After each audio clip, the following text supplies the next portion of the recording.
Hi, I'm Todd, and we're going to talk about what happened on Christmas Eve last year. Many of you remember this. It wasn't good, and it wasn't pretty, and it didn't last for too long, but it was pretty sucky at the time it happened. So what I'm going to do is go through some sort of, exactly what happened, a little bit of timelines, look at how far the damage spread and who spread the damage and who was hurt most by the damage. And hopefully this will be, for those of you, many people I've talked to have said, it wasn't that big a deal. We didn't really carry that many bad prefixes for very long. And the evidence is those people don't know their networks very well. Or they consider an hour of 60,000 prefixes that are wrong just not a big deal. So we're going to look through those and look at the data. And then after the sufficiently grim picture of doom and gloom is painted, then maybe I'll come up with some suggestions of what we might want to do about those things. Questions are encouraged. So what happened? 24th of December last year, over 100,000 routes were advertised by TTNet AS9121 to all of their peers, and they propagated globally. Thousands and thousands, tens of thousands of networks were propagated on all the big ASs. Everyone who runs a significant internet AS in this room had lots of bad prefixes ranging from a few thousand to 60 or 80,000 to 107,000 for the unfortunate folks at Telecom Italia. And they stuck around for a long time, for about an hour, and then they went away. And then they came back, and then they went away again. And MaxPref didn't really help anyone that much. And I think that's the... many people read the title and said, somebody's going to present MaxPref considered harmful. That's not what this is. It's not that MaxPref, as currently implemented, is harmful. It's just that it doesn't help nearly as much as people think it does. In fact, it looks like for people who have more than a couple BGP sessions, it doesn't help much at all. And we're going to show why. So we're going to look at the timeline, look at the damage, and look at whether there are any steps that can affect that. So, full table of Turkey. 9121 announces an almost full table. Renesys doesn't peer with them, so I don't actually know what they announced to Telecom Italia, but I know that Telecom Italia ended up with almost 107,000 bad prefixes in their table. They had a single misconfigured session. They had one session with this customer that did not have MaxPref. The reason I'm emphasizing that is in part because I think, modulo perfection, people make mistakes, and that's important to realize. The other thing that's important to realize is that everyone in this room is transitively trusting every peer that they currently peer with that they don't prefix filter. So you're trusting all of your peers to correctly filter all of their sessions to all of their peers and all of their sessions to all of their customers. And you're trusting all of their customers to prefix filter all of their sessions to all of their peers and all of their sessions to all of their customers. And you're doing that right now, and that's kind of the world we're stuck with. And it's not a very good world to be in, and we'll look at why. So Telecom Italia has a lot of pretty good peering, God bless them, and so they propagate these sessions to as many people as these bad prefixes to as many people as they can as quickly as possible. And as obviously these look like good paths. In many, many cases, these look like much better paths than the paths they were replacing. Because you've got this very big, well-connected European AS saying it now has an extremely short path to something that maybe used to have a much longer path. So these paths got selected. Different networks selected different paths. It's tough when you have 107,000 things to choose from. So basically, you guys can assume that anything of interest on the internet was somewhat significantly harmed by this event. Here are a few. So let's look at the exact timeline, because I think, looking at how it spread and how quickly it spread. So at 9:19:57 UTC on the 24th of December, the announcement starts. In that second, Telecom Italia begins carrying 106,900 or so prefixes. Within 1 second, we're hearing reports from 13 peers that they're picking up these prefixes. So this is good. BGP is working exactly as expected, and routes are propagating quickly. Thank goodness. Within 10 seconds, a third of our peer set has heard and believed and put into their routing announcements bad prefixes. 20 seconds later, so within 30 seconds of the first bad announcement, we've got the majority of our peers hearing and believing bad prefixes. This is not good. The peak announcement rate continues unabated, and it peaks at 9:36:10. So we're talking, a full 40 minutes after the beginning of the event. And the first event ends pretty sharply at 10:03. In terms of when talking to people, one of the first questions, if anybody is curious, what caused this event, the TTNet people just won't say. It looks, I mean, I don't know what it could be other than, you know, an IGP redistribution, because I don't know where you get, you know, I don't know where you get a full table of random stuff that you put to an EBGP here otherwise, but it could be something else. We don't know. It doesn't look like it's malicious, because they certainly were hurt by it more than anyone else. It looks like some sort of simple mistake, but they just won't say. There's a second event, and we don't, in the presentation, for people who actually care about this event, we don't focus very much on the second event in the presentation.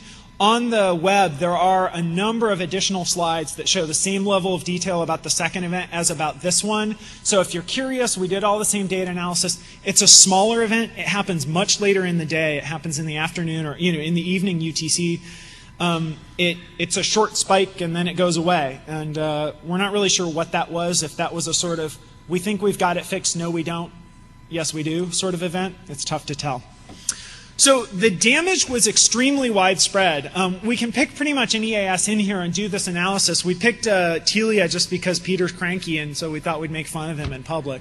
No, there's some other reason. No, Telia, the reason we picked is this is a perfect example of why setting tight max prefixes with the current implementation doesn't help you that much. So Telia is a provider to 9121, and they had a max pref set. It wasn't that tight, but it wasn't that loose. So from 9121, Telia ends up with 1,849 bad prefixes. Well, that's certainly a bad thing, but that's not that big a deal. It's not awful. But it turns out Telia carries almost 11,000 bad prefixes, unique bad prefixes on their network as a result of this event. And the other ones came from the fact that everyone else heard different prefixes, and Telia appears with a lot of people, and they heard different numbers of bad prefixes that are different unique prefixes from different other peers. And this slide is kind of, you know, it's kind of boring and texty and stuff, but this is one of the most important points of this presentation, is that if you have more than 1 or 2 BGP sessions, even if you set tight max prefix limits, you will end up with lots and lots and lots of crappy routes when anyone anywhere on the internet does things like this, because the damage that you are exposed to is the sum of free available max prefixes in your peering set. So if you have 100 sessions and they have an average of 1,000 spare prefixes on each session, 100,000 prefixes is the damage that you can potentially take from an event like this. So just a word on the data so that people know. We have a collection infrastructure with about 100 peering sessions all over the world, and we do it at Noda and Lynx right now, and multi-hop from elsewhere. So it's a pretty good set of, this is relatively representative, we think. We get full tables from all the peers, and we integrate all that data into a single view, so we're able to sort of look at, you know, not just what happens in Europe or what happens in the US or Australia, but sort of all of it together. So the data that you're seeing is not from, you know, 3 peering sessions with 5 tier 1s or something. It's 100 sessions from 100 very, very different kinds of people. Some of them operate huge networks. Some of them are tiny regional ISPs in different areas. So when we see something that crosses across all of our peer set, it's typically a pretty significant event. So this slide is kind of interesting. We're going to show 2 slides that graphically represent the propagation of bad prefixes. This slide shows unique bad prefixes carried by AS. If you're following along at home, it's probably easier to see than the slides. But essentially, the color represents a tier of how many bad prefixes you ended up with. You can see 9121 at the top and Telecom Italia right below that. And they spread those bad prefixes to, you know, all the big networks you would think of. We did not include every network on the internet in here. We just picked, you know, large networks that we thought some people would be interested in and looked at the effect on those networks. We could certainly do it for any other networks. But, you know, there's some interesting things. You can see that, you know, for example, 6939, Hurricane Electric over there on the left, they're taking bad prefixes from Telecom Italia, but they're also getting them from several other places as well. They're getting some from Teleglobe, and they're getting some from, you know, 3292, and so Even people, Flag Telecom, who ended up with a bunch of bad prefixes, got the majority of them from a lot of little sessions, and then a couple of them from like, a big chunk from 3292. So the picture is really interesting. In some ways, looking at an event like this helps you track where people get their transit from and where they hear good prefixes from. It also shows the flow of damage. So this particular chart is unique bad prefixes. The next one is bad paths. So if someone, a good example here is 701. So if we go back, 701 only takes, I mean, they're a big AS, but they only take 16,600 bad prefixes.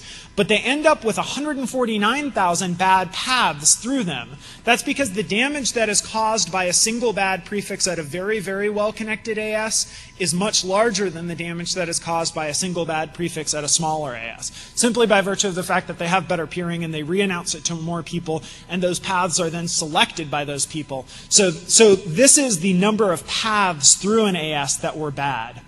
Just to clarify, we're counting as bad. It's a very simple-minded definition of bad. If something was, prior to this event, announced by someone other than 9121, and during this event announced by 9121, we call it bad. We're assuming that during the outage, they didn't suddenly add new prefixes for customers. That's probably a fair assumption. So let's look at the rate of bad prefixes showing up over time. This is a peak. You can see the peak rate. Things were coming in at about 60,000 bad prefixes in a 30-second bucket. The second event was much, much smaller. We can zoom in on that or look at it in log scale, which helps see a little bit of detail about the event.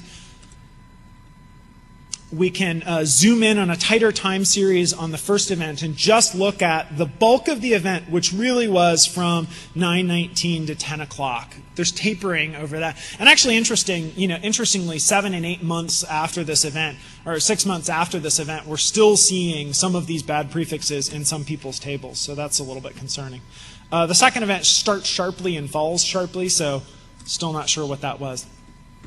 This is kind of the meat of what a lot of people want to take a look at. This is the rate of advertisements by AS. So it's grouped into 4 groups. There's not anything particular that groups these groups. We tried to group ASs with similar rates of acquisition of bad prefixes together, but there's just too many ASs that people are looking at. So we'll zoom in on each of these individually. The first one in the upper left there is 9121 and 6762. So that is the worst. They're sort of at the core of the badness here. If you zoom in on this, you can see remarkably different timelines as people accept and propagate bad prefixes. I find this really interesting that throughout this event you see, some people consistently spiking to, 20,000 advertisements. Some people spiking up, as high as, 40,000 in here. And then a lot of people accepting a net total of a whole bunch of bad prefixes, but they see them more trickling in over the course of the hour. Again, these are going to be a lot easier for you guys to see on the web, presumably. I'm just going to pretend that y'all aren't reading your email and you're actually looking at the presentation on the web. It helps me. My therapist told me to think that. See, it helps. It's good. Looking at the rates of advertisements here, again, these are some of the ASs that did less badly, were hurt less badly, but still got hurt pretty far. This is the interesting thing. So when we did a first pass of this presentation, and I shared it with a number of people who were impacted by the event, a number of people who were interested in the event, the first thing I heard almost universally was, I didn't take a single trouble ticket. And then I heard, we only carried bad prefixes for 2 minutes and then we shut that session down. I heard that like over and over and over again. Right, so I said, all right, well that's interesting. Let's do an analysis, not of the rate of arrival of bad prefixes, but let's do an analysis of the number of bad prefixes carried on a network per time period. So the way you do that, so when we take routing data, we write down every update and we store them for forever. So it's possible to replay history by, just simply stepping through the routing updates and seeing what would a table be. So for each of these peers that we're interested in, or for each of these ASs, we step through history and we say, okay, you hear a bad advertisement here, we will remove that from your putative routing table as soon as we either hear a withdrawal or your session to us goes away.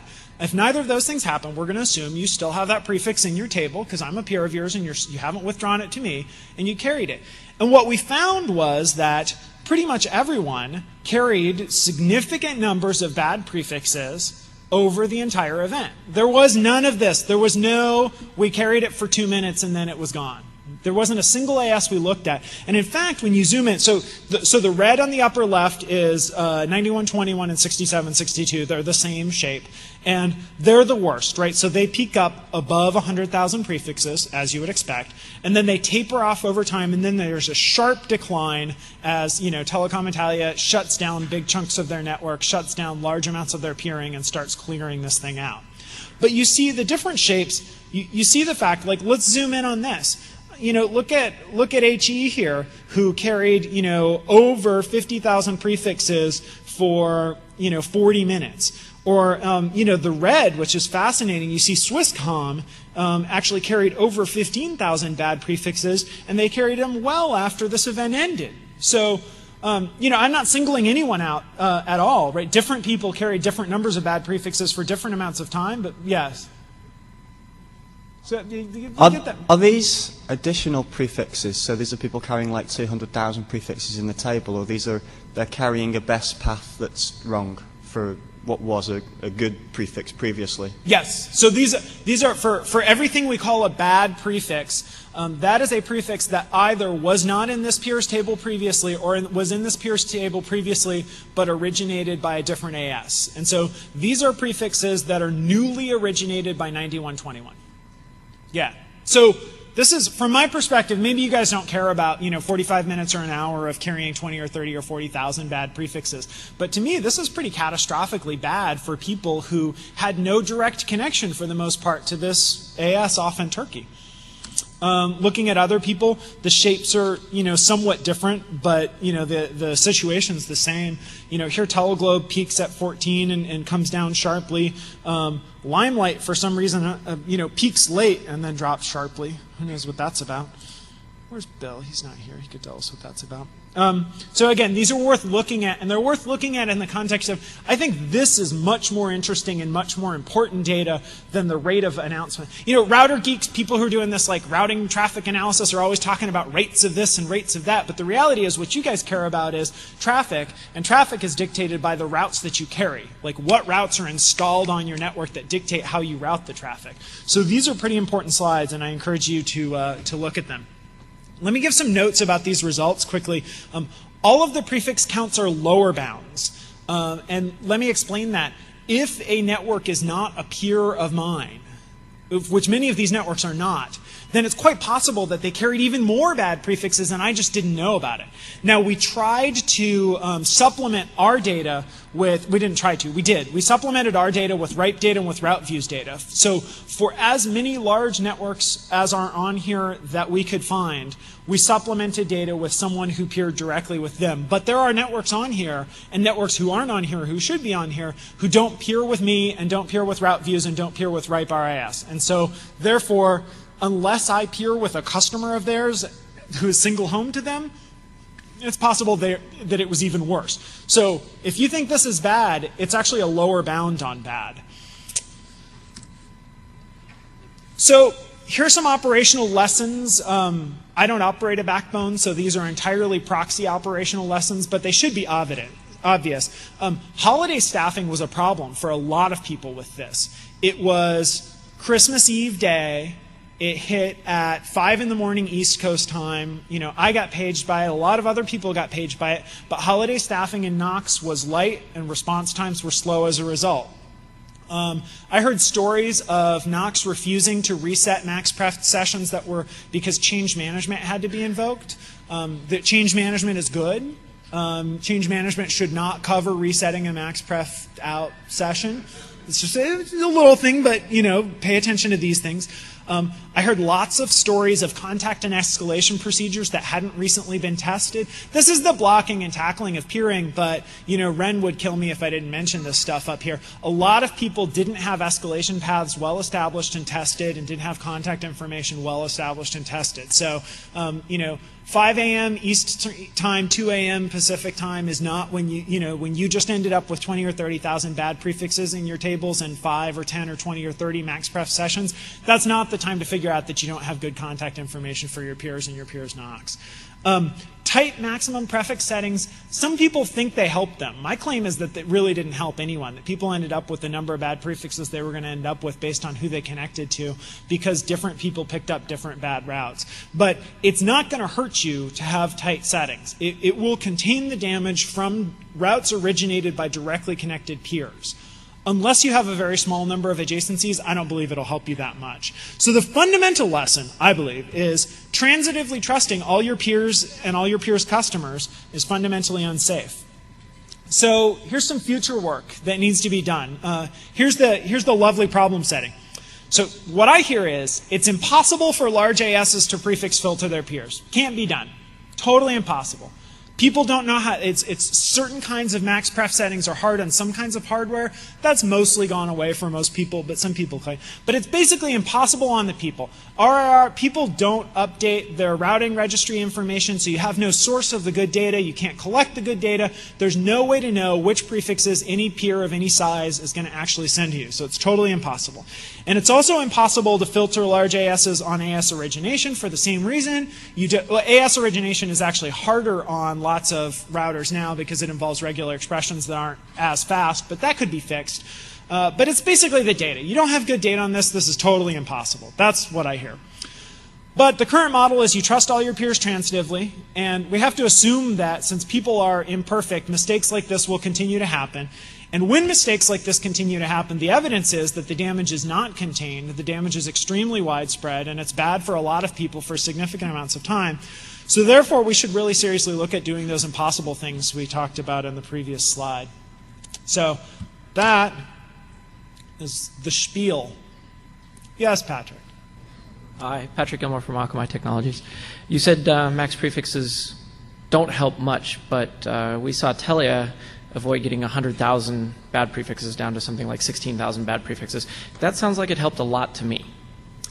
Yeah, I mean, in some ways, if I didn't overstate the case for scandal and hyperbole, then it wouldn't get a slot in the speaking. So, I mean, thanks a lot, Patrick. Thanks. Thank you. No, I mean, what I mean to say is, look, Telia, the vision that people have of maximum prefix settings is that they help to the extent of the maximum prefix setting, and they don't. They help to the extent of the aggregate of free prefixes on all your sessions and the propagation pattern of the badness. So, right, it's totally ridiculous to say they don't help. Of course they help, but Telia had good max, so, Telecom Italia didn't set max pref at all, and they did end up with 107,000 prefixes, and that was bad on that one session, and it was a bad thing. But Telia set it actually really quite well, and they still ended up with 11,000 bad prefixes. So, yeah, it's not that it doesn't help at all, it's that it doesn't help enough in my estimation. Barry Green from Cisco. I think you're using a screwdriver to hammer in a nail. Okay. Max prefix, for the problem you're describing, it's a nasty problem you're describing, but it's the wrong tool set to take care of this problem from the tool set we have available right now. I mean, it's about what sort of prefix filter and AS path filtering that you put ingress and egress to your network, whether it's your peers or your customers. So that's the tool set that failed at this point. Max prefix was a safeguard for max rib, where your rib blows out from because you get in so much stuff and your rib just blows out. So I think you're pointing people to the wrong tool. The problem you're describing, max prefix wasn't designed to protect against. It's a mitigator against. Yeah, no. It could help. You can hammer a nail in with a screwdriver. Well, I wouldn't recommend it. But so here's the thing, Barry. The reason I'm talking about it is because it's the only thing people are using on their peering sessions. And that's where we need to point people to that this is a screwdriver trying to hammer in a nail. You should be looking at the other tool sets we have available. That is why I talk about prefix filtering peers. But when you look at what people are saying about prefix filtering peers. Find me a big AS in here who carries more than 10,000 prefixes, who peers with more than 30 other ASs, that's willing to prefix filter their peers. Okay. Like, I don't know of any. Actually, we're getting just the bogon work, right? You take the problem apart. So you take the problem Yeah, but apart. bogon wouldn't help this at all. I know it wouldn't right? help this, but see, so one of the things what happens is people try to solve the whole problem. They try to solve the whole problem all at once. And so what you do is you take the problem apart, because if you get everybody to do more, okay, if you got bogons done, then you can do the next one, then you do the next, and the next, and get tighter and tighter.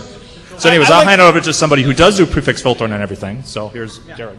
So I'll disagree with Barry. What people asked us for when they did additional max prefix was more control, less of, in your adage, a screwdriver, but a screwdriver that looked like a Swiss watch. So something that was a bit more flexible, a switch knife or whatever the right phrase is. So I'll ask the question I started out with, rather than beat on the hammer and nail thing. Yeah, this is just like the mailing list. Bad metaphors run awry. Yeah, what can I So say? good. I feel right at home. So which one's like a plumber again? I want to know the No, plumber. forget the adages. So would the three types of limit I described to you before you start up, would that have really helped or hindered? Would have the graceful restarts with tighter max prefixes helped this, or would it just have been one of the tools in the toolkit? Yeah, I've thought about it since you asked me before the presentation. Here's my sense. If you set up your max prefix is under the scheme that you were describing, tighter, and such that you stopped accepting new announcements after you hit the limit, then it would have helped somewhat in the sense that your total number of free accepted prefixes across your peer set would have been lower. It still wouldn't have solved the problem. It still wouldn't have contained the damage to an acceptable level, but it would have contained it more. The problem is that you still would have had max prefed out sessions to tons and tons of peers, all tracing back to the single event, and people still would have carried large numbers of bogus announcements for, no good reason. So it would contain the damage more, probably. But you would have needed something like prefix filtering of some sort in order to contain I can't figure it. out a good way to solve this problem without prefix filtering, but I'd be interested in hearing it. Sorry. Yeah. We have, just as the moderator, we have 5 minutes, so I tried to be quick. If you all want to talk, you all got to be quick, okay? Hi, Jared Monch from Vario. Yep. We have historically prefix filtered our peers, specifically in Europe, at the public exchange points, because RIPE has good policies on ensuring people have their routes registered properly, which presently most of the US-based carriers don't have their routes registered properly, so it makes it difficult to filter. Right. We ended up with 8 megabyte router configurations on some of our routers in Europe to properly prefix filter our peers, which worked quite well. It meant that we didn't have problems with max prefix filtering there. Because that configuration size got to be big, we had to convert some people to max prefix, some of the larger people, but it's something that is possible to be done on your routers. And if your routers don't have enough NVRAM or whatever, I suggest that you look at alternative ways to do it and work on getting everyone to register their routes such that they can be filtered properly. Otherwise, you're going to have problems. Yep. And it is possible to do on a large scale. Good. That's an important comment. Yeah, so if you look at, 2914 ended up carrying a peak of just around 5,000 bad prefixes and never went, mostly around 2. So that's considerably less bad than many people. The quick comment that I have about route registries is that, I don't know, for 10 years I've been hearing people in the US say, if everybody would just update all the routing registries and get all their customers to update all the routing registries, then we could do all this great stuff. And that is definitely true, but I haven't seen big movement in the US in that. And in fact, I see in North America, I see a retrograde in that front. So I'm a little bit skeptical and depressed about solutions that rely on correct routing registry data, even though it works well in Europe right now. But yeah. Yep. UNet or MCI? Oh, hey, it's not working. My one question was, by peer, do you mean BGP peer, like any peer at all? Or? Yeah, I'm sorry. Yeah, adjacency. Yeah. Okay, so inside of at least MCI's network or UNet, we prefix filter every customer. We max prefix them. We have AS path filters against some bad AS paths. So we have 7 or 8 things we do for every BGP peer of a customer. Right, Or, sorry, but do you customer prefix filter your sessions with 3356? For large private Yeah, peers, that's the problem. And that's the problem is Yeah. your last thing said is And ultimately, very hard. it's kind of an all or nothing. It's not an all or nothing deal, but it is the extent. If you have significant capacity on any significant number of sessions that normally carry large numbers of prefixes, you're going to end up with crap. Because if any of their customers, or peers give them what are you going to do if level 3 sends you 20,000 bad prefixes? They'll blow their prefix limit and they'll have to call in. Right. But yeah, no, it's great that you do that. I mean, if everybody, this is one of those wonderful universal things, if everybody could trust everybody else to correctly filter their customers, then it would all be better. But, oh, yes. Hi, I have a question about if we had a BGP origin authentication mechanism that actually worked, would that have alleviated this issue? Yeah. I mean, that seems so dramatically less plausible to me in the short run than prefix filtering peers. I mean, what we could do is we could put crypto engines on routers and make sure they worked on line cards, and then we could cryptographically sign every advertisement too, right? Yeah, but again, it's one of those and then we could update all the routing registry too, yes, but nobody's doing that and nobody looks like they're planning on it. Question for the room. If certain router vendors actually did origin authentication, would it actually get deployed? Could I see a show of hands of people who would deploy that?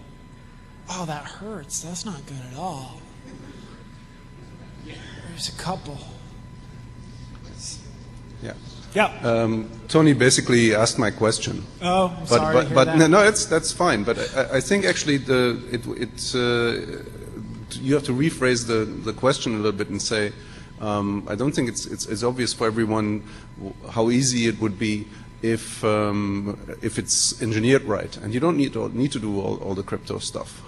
If it's just something you turn on, and it's not based on routing registries, it's in the protocol, and the controller of the address space gets certified by the RIRs, I think it's a quite viable thing, and would have turned this off dead. Yep. Yeah, I think that there are probably 5 or 10 good long-term solutions to this problem, and this is a great group of people to look at those long-term.